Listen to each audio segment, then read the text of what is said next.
Hey guys, it's Marielle. Welcome back to my channel, Friday Night Lights Review, where we do reviews and reactions to TV shows, movies, and other digital content. If you are already here, you know what I'm going to say, so go ahead and hit that like, comment, and subscribe button. Come join your girl over here. To all of my subs, you know what it do. To my new subs, welcome to the family. Don't forget to share this video with your friends and family. Let's get this channel to 400 subscribers. I know we can do it. Also, join me on my other digital platforms, Instagram, Twitter, and Facebook. Those links will be put in the description bar below. And as always, let's just jump right into it. Today, we're going to be reviewing and reacting Netflix original movie called Beckett, starring John David Washington, Alicia Vikander, and Vicky Krieps. I think I'm saying her name right. Again, please charge my brain and not my heart. The movie was produced by Gabrielle Moriarty and directed by Fernando Cito Filomarino. I think I'm saying his name right, so forgive me. So you already know what we're going to do. We're going to talk about the highs and the lows and see where it falls in our star category. So let's just get right into it. The plot is an American tourist who's with his girlfriend in Greece becomes going on the run after a tragic accident that puts him in the middle of a political conspiracy, which in turn he's being hunted by assassins. So let's just jump and go in. So this movie was about an hour and 50 minutes. At the end of the day, this movie was it wasn't confusing. It was just like they dropped the ball. So the plot of the movie, you see the trailer. We know that Beckett's girlfriend, April, she dies due to a car accident when he fell asleep at the wheel and he crashed into a house. And we get one clue, guys. It's a little boy and a woman. They disappear. Beckett wakes up in a part of Greece. I don't know how to pronounce the name, so I'm not even going to play myself and do it. And he's told, we're sorry for your loss. April didn't make it.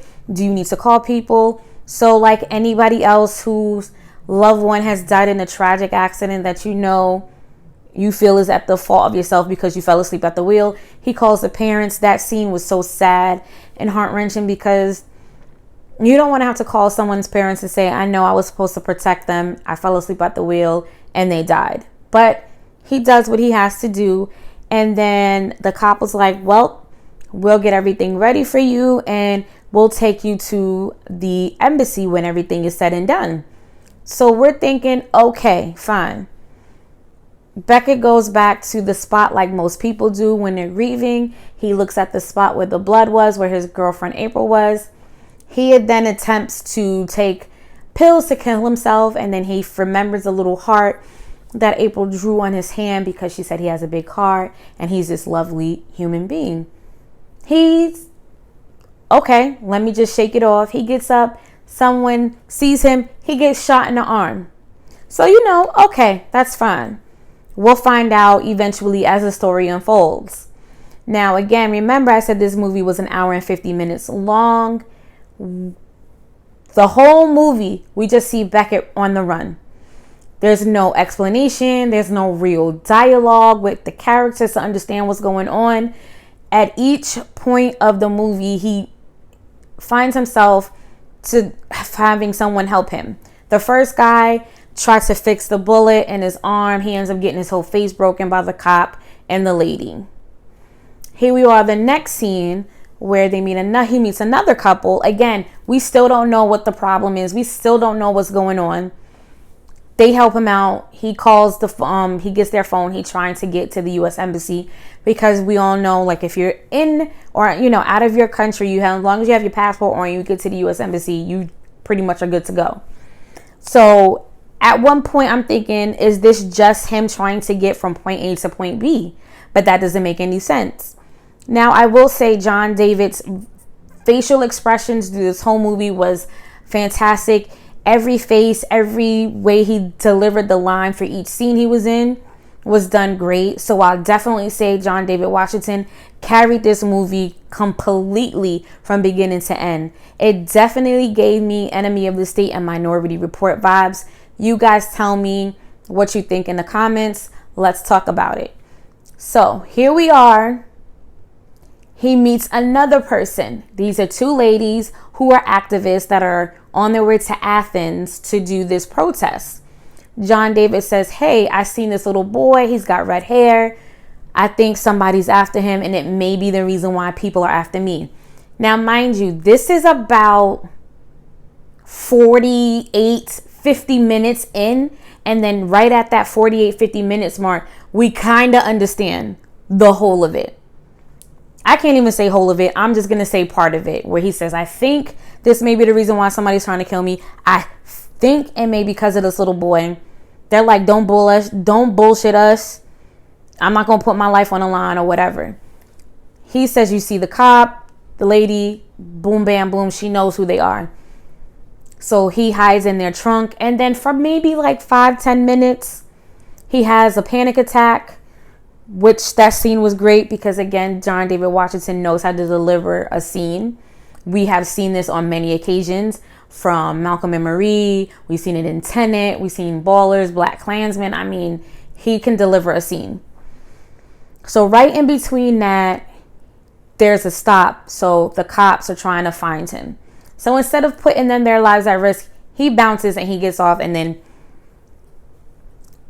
he gets on the train. Here comes the cop, again, trying to kill him. He's messing around. The cop shoots himself in the foot. John David escapes, and he finally gets to the U.S. Embassy. Again, now, when he gets to the U.S. Embassy, guys, it's officially a little more than an hour over. The movie is almost over. And we still are not technically knowing what the freak is going on and why people are trying to kill him. He meets this guy in the U.S. Embassy. They do the whole spiel. We're sorry. We're going to get you home. I'm sorry for your loss. We're going to get April's body released and delivered to her parents so she can have the proper burial. So you're thinking, big breath, boom. This is where you start to kind of put the pieces together, because the guy in the U.S. Embassy was like, who were the two ladies? What were their names? Where were they headed? He was like, they're part of this gang militia kind of coalition, and they're not understanding the bureaucracy. You know what I'm trying to say. The whole of it when it comes to politics. So they're driving on his way. The white guy, tries to kill Beckett. He says, I'm sorry. But Beckett is tired of getting shot, tired of getting stabbed, trying to get the shit beat out of him. So he's one up on him. So he thinks he's done for. They make it to the part in Athens where the protest is going to be. We now get to know what happened. There's only 13 minutes left of this movie. He sees the girls. He says, look, y'all help me. They're coming after you. It definitely have to do something to do with the little boy. He's trying to dip in the back. The white guy shows up. He tries to shoot him. They fight or whatever. John David got the upper hand, smashing his larynx with this pipe, and was like, yo, what the fuck is the problem? He goes, do you want me to tell you is at the wrong place at the wrong time? It was all of it. The guy it's not a political thing. The political guy borrowed some money and he didn't pay it back. So just like any mafia or whatever bookie, they take something that is of great value. They took his son. He said, but don't worry now, Beckett. They killed the father when he was talking at the protest. So you're good money. So Beckett's like, you fucking kidding me? Y'all was trying to kill me over some mafioso shit that has nothing to do with me. Y'all didn't even ask me if I even knew anything. So what happens to the boy? He says, who cares? Get your ass on the plane. Get the fuck out of here. John David keeps looking at the little heart that April left. Here comes the two greatest scenes in this whole entire movie. There's a scene where John David and the lady cop is fighting. And it wasn't an overhead shot. It wasn't even like an angle head-on shot. It was this cool, really 3D spinning camera shot that I thought was amazing. The second one is where John David jumps off of the ledge of the parking garage so the little boy doesn't get killed. He jumps. Realistically, his damn kneecap should have been gone. But they fight.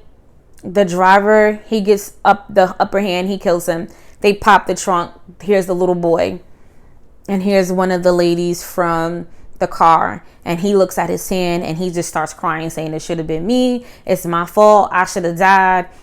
He cries a little bit and then the movie ends. That's it. That's it. So if you were looking for a Netflix movie to watch, you can watch Beckett. It does give you some things that you would like if you are a fan of John David Washington. So where this movie lies within our star category, I'm giving Beckett 3 solid stars, only because John David Washington carried this movie from beginning to end. I would recommend for you go to watch it, but I don't want you to get your hopes up because, okay?